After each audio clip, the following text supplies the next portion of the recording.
Ja sam Ana Babić i ovo je moja dogma.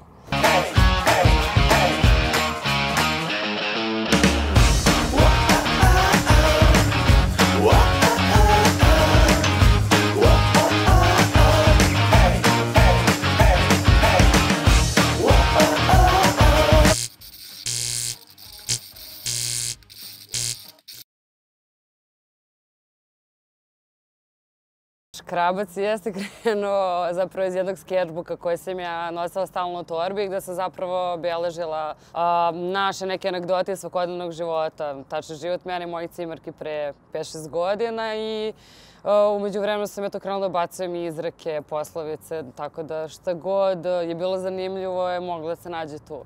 I zapravo iz te sveske, skroz spontano, s druge strane namerno je nastao Škrabac. Kao, kažem, rezultat moje potrage za poslom, nekim kreativnim, nešto što je, ajde kažem, najbliskije moje struci. Pa neformalno škrabanje traje godina. Mislim, uvek kažem da ja škrabam ceo život, što po zidovima od kad sam bila mala, po kući do, ne znam, svih garderobe, svašta nešto sam eksperimentisala, uvek izmišljala kao gde bi sve moglo da se nađe crtež. A od same te neke ideje da crteži se prenesu na majice i ostale proizvode, ajde kažem, godinu dana je trajao taj period istraživanja, gde naći prave saradnike za proizvodnju zapravo svega toga. Vrlo zanimljivo pitanje. Nas je troje u timu, Ivan, Sara i ja. Što se tiče saradnika, imamo preko 10, ja mislim, Savić različitih firmi saradnika. Mijenjali smo za ovih 5 godina raznorazne saradnike, ali kažem, nekako sad imamo već neku uigranu ekipu s kojom radimo. I bude naravno i tu poteškoća jer proizvodnja je vrlo živa stvar i nekada na dosta stvari ne možeš da utičeš, ali to nekako vremenom naučiš da moraš da prihvatiš. Pa u svakom slučaju ne kažem da su jedini, ali jesu jako dobar način prezentovanja rada. Bilo da si na početku, čak i da si manji, srednji preduzetnik. Prosto je dobra jer je velika cirkulacija ljudi, je jako dobra reklama. A sad mi radimo i online prodaju, također radimo saradnju sa knjižarama i koncept storovima, tako da se trudimo na sve moguće načine da dopremo do što većeg broja ljudi.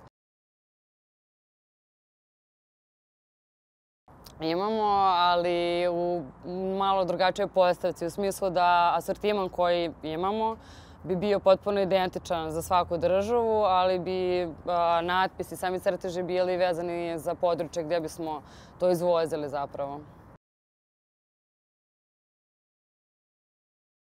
Ajde sad vremenom sam nekako naučila da razmišljam u slikama. I čim negde nešto čujem, bukvalno mi trigeruje već neku ideju u glavi kako bi to uopšte moglo da izgleda. A nema neko univerzalno specijalno pravilo. Drugačije kad radim za klijente, onda dobijem konkretan neki zadatak, pa njega, tako reći, rešavam. Ali ovako je stvarno, evo sad, verujem da će posle ovog piva se vjerojatno roditi neka anegdota. Ima, da. Zapravo imali smo sreću da na samom početku već krenemo da radimo sa nekim velikim firmama kao što je Red Bull. Tako da, ajde, to je bio sam početak, a sad imamo zaista najrazličitije klijente iz najrazličitih segmenata. Kažem, firme od Imleka do Infostuda i čak i nekih manjih i restorana. Kome god je ta neka estetika naša dopadljiva i ko može da se vidi u tome, totalno nema pravila čime se bavi klijent, nego jednostavno se prilagođava njegovim zahtevima. Zavisi šta je u pitanju. Mislim, negde gledamo uvek da napravimo kompromis sa nekom mojom estetikom i sa onim što je zahtev klijenta i da probam nekako da pomirim te dve stvari, ko što i za naše majice generalno mirim, to jest pravim kompromis što se meni dopada i što se ljudima dopada. Tako da nađe se uvek rešenje. Stvarno, do sad, ne znam, sve jedno loše iskustvo. Za mene škrabac lično je u jednoj rečenici moje dete, nešto čemu ja posvećujem vreme svaki dan, po ceo dan, u smislu da nema vikenda, radnih dana i razlika, tako da ne doživljam ga toliko kao svoj posao, nego neki način života i tako da kažem.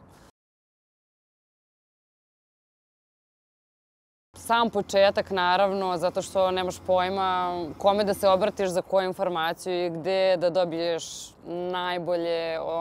najbolji proizvod, to jest kako da kreiraš najbolji proizvod, a nemaš nikoga konkretno da pitaš ili su ljudi zatvoreni po tom pitanju. Tako da, dobro to neko planiranje finansija, što je svima naravno velik problem za sam taj početak i pronalaženje pravih saradnika. Ajde kažem da je to možda taj neki početni. A kasnije što više i više napreduješ i rasteš i problemi se umnožavaju, iako sam ja verovala da to ide nekim obrnutim smerom, ali valjda kako raste posao, rastu problemi. Ali naučiš nekako da živiš s tim. Moja dogma je da jedno pivo nikad nije jedno pivo. Ako vezujemo moju dogmu za temu preduzetništva, definitivno bi bilo da ukoliko si posvećen 24/7 nečemu, nema šanse da to ne uspe.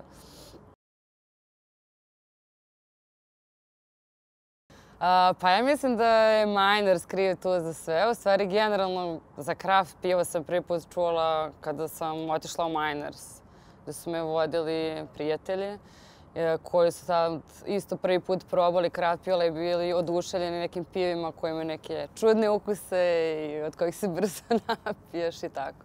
Tako da su me oni zarazili. Ja mislim da sam zapravo generalno celu priču oko dogme znam iz Minersa. Ja sad pokušavam da setim kad sam ja to bila, ali to je tačno, radili smo izložbu u Minersu, ako je to bilo na našem nekom početku, to je pa neki 5 godina, ako ne grešim. Ja malo nemam neki možda savršen osjećaj za vreme, ali imam utisak u posljednje 2 godine da je neka ekspanzija ili je prosto našlo svoj put do ljudi, do pivopija, ali imam utisak u posljednje 2 godine možda da mi je nekako najupečatljivije, kao da se najviše stvari neki izdešavalo u posljednje 2 godine. Moje omiljeno dogma pivo, ono koje nemate stalno, ali stvari možda imate nekim skrivenim ćoškama, Summer Ale. Što zbog ukusa, što zbog leta i etiketa i svega. I Albino.